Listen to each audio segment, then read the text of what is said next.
Ehi Luchino, buonasera! So cos'hai? E ora come se stai in pensione? Ah, gatto da star che driva lei un scene del video, il cuccio. Ah, è finto! Tanto che non pareva! È incredibile! Ascolta, ogni modo, cosa hai fatto di bello adesso che te che tempo? Ah, non sai cosa fare? Vabbè, te puoi sistemarti le garaie, tagliare un po' di legna, mettere via un po' di carte che si mulce con gli anni, te puoi fare fotocopie dei scontrini, sai che dopo si sbiadisce, non te che pia garanzia dopo, no?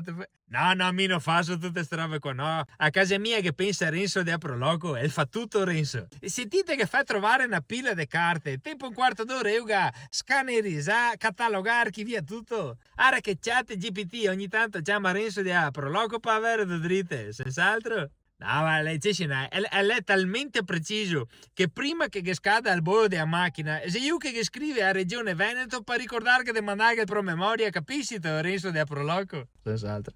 Ah, lunga vita a Renzo de Proloco, senz'altro. No, non sei stufo di lavorare, perché te dici? Sì, beh, che a una certa età, ma no, non credo che voglia andare in pensione, perché te dici, Luca? No, beh, non ho mai pensato di cambiare presidente di Aproloco, perché te dici?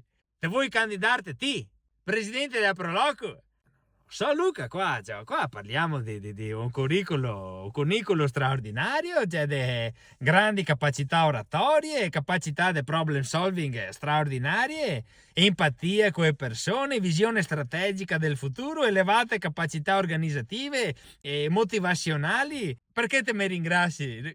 No, io devo parlare del curriculum del resto di Aprolocomi, cosa che capito? Ogni modo te tengo in considerazione per la carica, senz'altro, grazie a te, Fonada. Ciao pensionato, saluta il leoncino, Seto, forza San Marco. A proposito, ascolta, mi viene a mettere una barzelletta. Seto perché il 26 aprile San Marco è pieno di pacche? Perché il casca il 25 aprile.